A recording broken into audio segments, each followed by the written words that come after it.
All right, in other news tonight, 100 years ago today, the deadliest fire in the history of South Carolina happened, and it was at a small school in Camden, and it led to the state rewriting our state's fire code laws to prevent a tragedy like this from ever happening again. Well, today, a remembrance of that event. Our Walker Lawson was there. She was incoherent and kept repeating, "I see Jesus. Jesus, help me." A book full of written memories and black and white images from Linda Rogers' aunt, Clara Wootson, who was there the day of the deadly Cleveland school fire. The fire took place 100 years ago on May 17, 1923.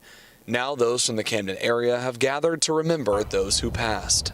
77 people lost their lives, much of which, if you can imagine, in 1923, there was no fire service out in this area, so there wasn't any firefighting efforts. So the fire essentially burned until it was through burning. John Bowers, fire chief for the city of Camden, says it's the largest loss of life event in South Carolina outside of war. There was an assembly at the Cleveland school that night, and 300 people were there. It was to have been the last play of the year. On the last night, the school was to be used. During the play, around 9 p.m., an oil lantern fell onto the stage. The massive crowd, hampered by narrow, chair-cluttered aisles, rushed to get to the only exit available, a 30-inch wide stairway. The wooden stairs collapsed, trapping people and forcing many to jump from the second-floor windows.